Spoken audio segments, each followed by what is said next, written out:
Hello, friends from across the nation and around the world. I'm Martin, and you are listening to Dad's Bedtime Stories. Tonight, we're going to go into a universe we haven't been to in a while. One that takes really no previous knowledge to kind of get into. The Magic Pillow Fort. That's right, folks. Every now and then, a kid builds a magic pillow fort and fuses it with imagination, and it has a way of coming to life. And that's exactly what's going to happen tonight, mostly because I got this suggestion. Hello, my name is Austin. I'd like to suggest a story for the Magic Pillow Fort series.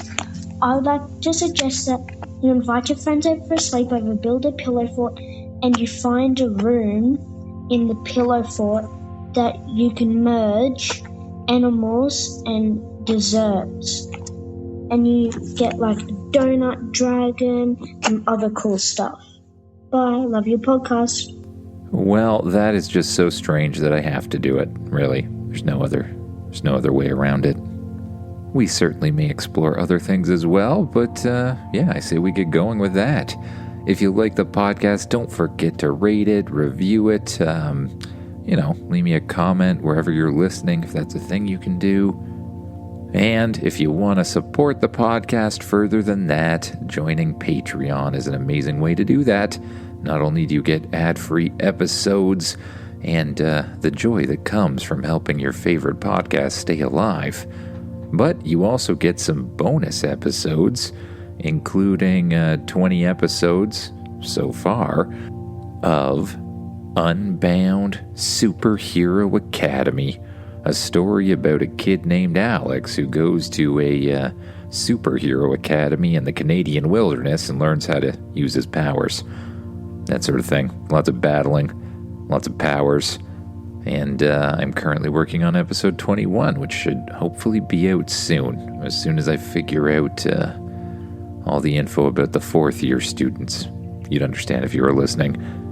Now, it's time to close your eyes, get as comfy as you can in that bed, and imagine yourself doing what the kid in the story does.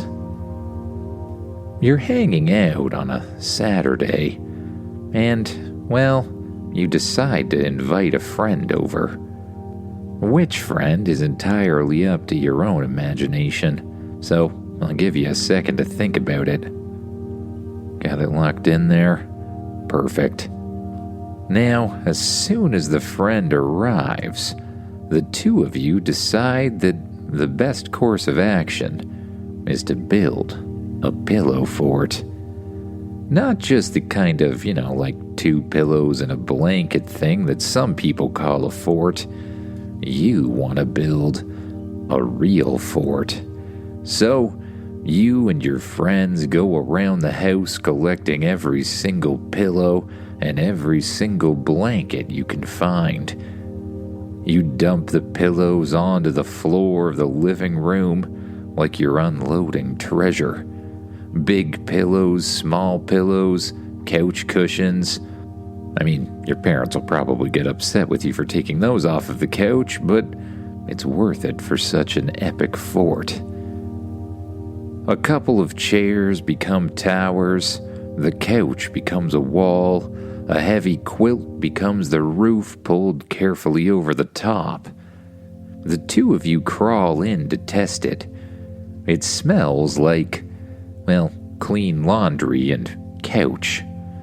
The roof hangs low, so you have to duck a little bit, but everything is soft. The floor is a patchwork of pillows that squish under your knees. This is a pretty cool fort, you say. Your friend nods. Yeah, but we need a sleeping zone. So, you build one. You make the back corner of the fort extra cozy, stacking pillows into a soft nest. You add a blanket on top like a smooth, warm sheet. You leave a little tunnel entrance just wide enough to crawl through because, every great fort needs a secret tunnel, of course. Then you add the most important thing: imagination. You don't say it out loud exactly, but it's there. You both look around and you can almost feel the fort listening.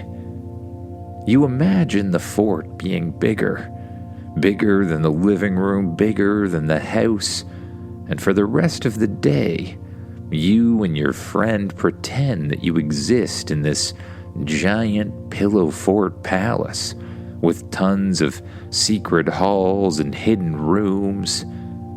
And while you don't know it, the fort is listening. It's paying attention to your imagination.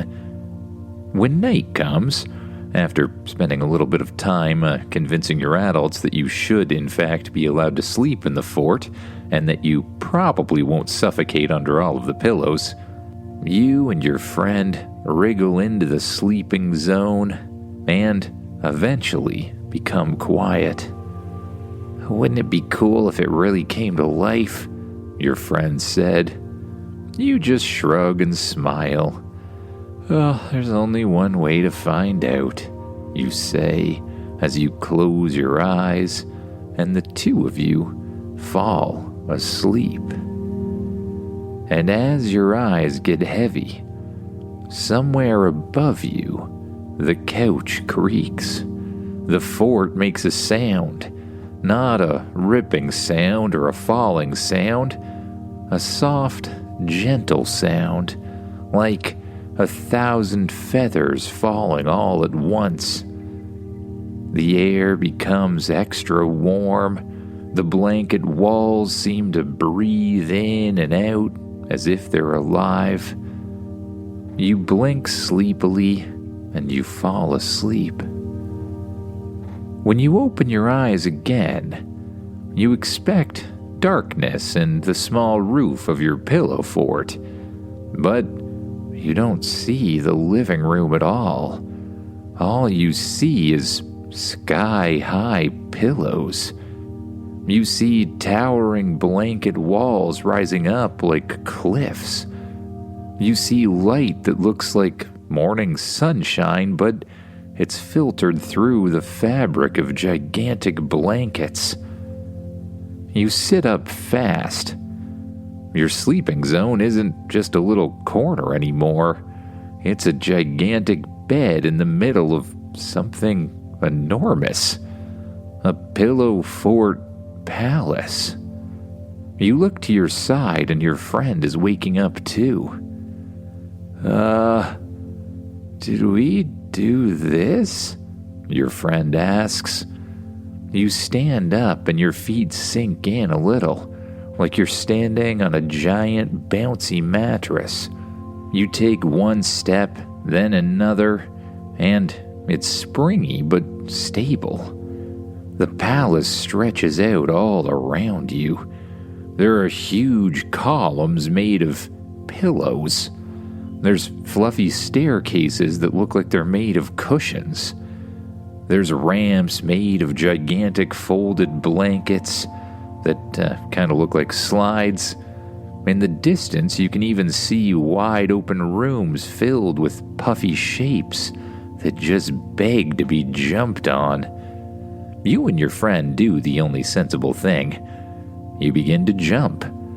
You run and leap and land on a giant pillow mound that, for some reason, launches you up in the air like a trampoline. You squeal as you fly through the air and perform a perfect slow-motion flip. Somehow, the gravity in here seems different too. Your friend tries jumping as well, and you both bounce again and again, higher each time, doing all sorts of tricks, as if you're bouncing on a trampoline that's also on the moon. When you finally slow down, laughing and out of breath, you notice something new. A hallway. A real hallway. It's made out of hanging blankets, draped like curtains, but it forms a long passageway that keeps going on and on and on. And throughout the hallway, there are doors. So many doors. They're not wooden exactly. They kind of look soft, like they're made of folded fabric, but they have handles and shapes and little signs above them. Some are tall, some are short, some are super wide and long. Some are round like a giant pocket, and some are even shaped like stars. Each door has a symbol stitched into it. A feather, a swirl, a cupcake, a lightning bolt, a fish wearing sunglasses for some reason. You and your friend walk slowly because something about this hallway feels important, as if the possibilities are endless, as if the pillow fort is offering you a choice. "Which one?" your friend says. You reach out and touch a door with a feather stitched onto it. The handle feels cool in your hand, like it's made of smooth metal, even though it's clearly made of cloth. The feather door? You say, and your friend nods. You pull on the door and it swings open. A gust of air whooshes out, gentle but strong. You step inside. The room is strange. At first, it looks empty, just a huge open space with fluffy clouds floating in the air. But then you realize the floor isn't a normal floor. It's a blanket, a pale blanket that's stretched tight like a trampoline. And above you, the ceiling is really far away. It almost looks like sky above you. Floating platforms drift around, big pillow discs, rectangular cushion blocks, and even blanket bridges that hang in midair. Some moving slowly, some spinning around, some bobbing up and down. There's a sign made of stitched fabric that hangs in the air and reads, "Flying room. Focus required." You and your friend just stare at it. "Okay," your friend says. "We are definitely dreaming." You take one step forward. The wind curls around your ankles like a friendly cat pushing up against them, and suddenly, you feel lighter. You lift your heel and, without even meaning to, you float up off the ground a few inches. "Whoa," you say. You try it again, lifting both feet off the ground this time, and somehow you stay floating, and you start to rise up. Not like jumping, because there's no real push, it just feels like your body remembers something it forgot how to do. Like flying is totally normal and you just stopped doing it for a while. You wobble for a second and flail your arms, but the wind catches you and steadies you up straight, like invisible hands. Your friend slowly lifts off the ground too. Am I floating?" they say. You grin. "Okay, we can do this." You close your eyes for a second. You think up. And strangely, you start floating up. You start floating higher.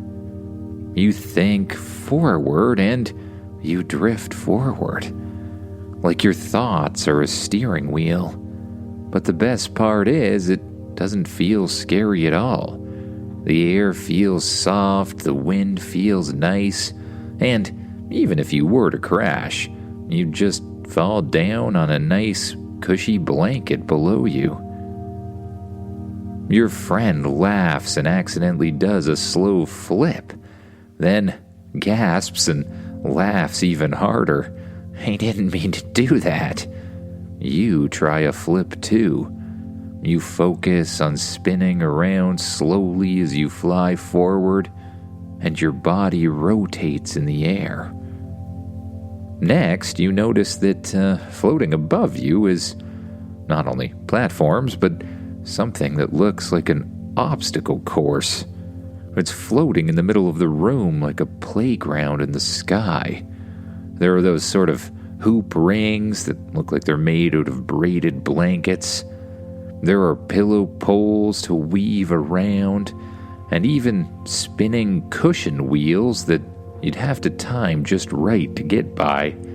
There's even a big, fluffy tunnel that's made out of cloud-like stuff. You and your friend take a deep breath at the same time. Are you, ready? You ask. Ready, your friend says.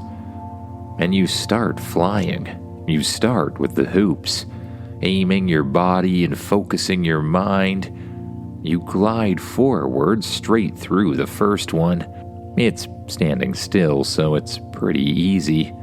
The second hoop, however, is moving from side to side. You wobble, but you start to think, and you start to time the movements. Then, with just the right timing, you float through it. Your friend zooms past you too fast and bonks gently into one of the pillow poles, which, well, as you can imagine, didn't really hurt that much. The pole bounces them away like a soft punch, and your friend just floats backward laughing. You both try weaving through the poles next, like flying through a forest of bouncing trees. You lean left, you lean right, you focus and drift, and feel the air tugging you one way or the other. Then you come to the spinning wheels. A big cushioned wheel spins slowly like a really slow fan. You wait, watching the gaps, and then, when it looks like there's a perfect opening, you blast forward with just a thought, narrowly missing the spinning fan blades made of cushion. Your friend follows behind you, but hesitates a bit, gets clipped by the cushion, and ends up doing a couple rolls forward before making it to the other side. I'm okay, I think, your friend says after steadying themselves. You both giggle so hard that you drift upward by accident. Then you come to the huge fluffy tunnel. Looks sort of like a giant cloud tube. You fly inside, and strangely, it's kind of cool, like a breezy pillowcase. It curves gently sideways, and you fly through it, staying directly in the center until you finally pop out the other end. You hover next to your friend, both of you very excited that you just flew. This room is a ton of fun, but you see the door below you and realize that there's a lot more to explore. So together, you and your friend drift back down to the stretched out blanket and step through the feather door back into the hallway. You continue searching through the pillow palace until you come across another room that reads Combo Room. On one side is a picture of a whole bunch of animals, and on the other side is a picture of a bunch of desserts. I can't tell if this room's going to be full of animals or desserts or both, you say. Only one way to find out, your friend suggests. So, you turn the strange doorknob and push open the fabric-y door. Inside, the room looks kind of like a fun lab. A gigantic fun lab where the walls are all made of pillows. Overall, it's pretty much as high and as wide as the flying room. It goes on further than you can actually see. The floor is a smooth blanket with bright patterns, and the walls are soft and curved, At least the ones you can see. In the center of the room is a gigantic screen that just kind of floats in the air. And under the screen is a fluffy control table made out of stacked cushions. You walk up to the screen and it turns on. There are 2 columns sitting in front of you. One says desserts and the other says animals. You see pictures that wiggle gently as if they're sort of alive. Cupcakes, cookies, ice cream, brownies, jelly, pudding, donuts. On the other side, you see animals that are also moving around a little. Dragons, pandas, kangaroos, cats, dogs, turtles, elephants, and even one that is just a big floating question mark. There's a big button at the bottom that reads, Create and Combine. What is this? Some sort of dessert animal maker? Your friend asks. There's only one way to find out, you say as you walk closer to the screen. First, you tap on a donut on the dessert side of the menu. Then, you look over at the animals and select a dragon. The screen flashes, and the sound of a poof sort of fills the room. Out of nowhere, a creature appears, standing on a soft platform that floats down beside you. It looks sort of like a dragon, only its body looks kind of like a giant donut shape, looped and curved, covered in shiny glaze. Sprinkles dot its wings and its scales. Its tail sort of curls up into a twist like a cinnamon bun. Its eyes are bright and it blinks at you. Then it speaks. In a deep, serious dragon voice, it says, I am a mighty. It pauses, sniffs itself, and looks down at its donut belly. A mighty snack, I think. What am I? Your friend bursts out laughing, and the 2 of you fall down on the floor at this ridiculous creature. The donut dragon flaps its sprinkle wings. Do not laugh, it says. I am still fierce. I still have dragon breath.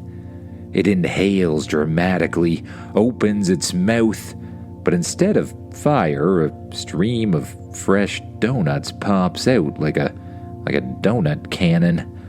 The stream of donuts hits you and your friend, pushing you backwards, landing on the soft ground, and slowly becoming covered in a pile of donuts. Delicious donuts of all kind. Behold, the dragon says, looking proud. You push off some of the donuts and then pick one of them up. A particularly delicious-looking one. You sniff it, and then take a bite. Your friend does the same. It's delicious, honestly. Whoa, this is really good, Donut Dragon. Of course it is. It is my special power. Can I interest you in another helping of my heroic donut breath? The both of you just laugh, but then agree that yes, you would in fact like him to create more donuts. Again, the dragon breathes and blasts out a stream of tasty and delicious, freshly baked donuts. Would you like a ride? The dragon asks, and of course you would. You step atop the dragon. Its back feels, kind of squishy and warm, like a freshly baked donut itself. It flaps its sprinkle wings and lifts off the floor, floating around the room in slow circles. I am soaring, it declares. I am majestic. I am kind of sticky feeling. You reach forward and pat it on the neck. You're doing great, buddy. Who'd expect a donut dragon anyways? I know, the dragon says. I am wonderful. You spend some time flying around the room on the dragon before it eventually lands beside the computer or giant screen once again. You and your friend climb off and look around. This place is ridiculous. Let's try something else. You quickly run up to the screen, and from the dessert side of the menu, you select the ice cream. And from the animal side, you select panda. There's another strange poof, and suddenly, a panda on top of a platform floats down beside you. An ice cream panda. Its body is black and white like a panda, but it looks like it's made out of ice cream. Its ears look like little ice cream scoops. Its belly is a swirl of vanilla with a strange sort of door on it, and its paws look like scoops. It waves at you. Hello, I'm kinda cold. Then it holds up one paw, and from the tip of it, a perfect swirl of soft serve ice cream starts to rise up, almost like magic. The panda looks very pleased with itself. Oh, that's kinda cool, it says. Then its belly clicks. A tiny hatch opens up, like a lunchbox door stuck in its stomach. Inside are cones. Waffle cones, sugar cones, and even those tiny little miniature cones. The panda speaks calmly. Please, choose your cone, he says.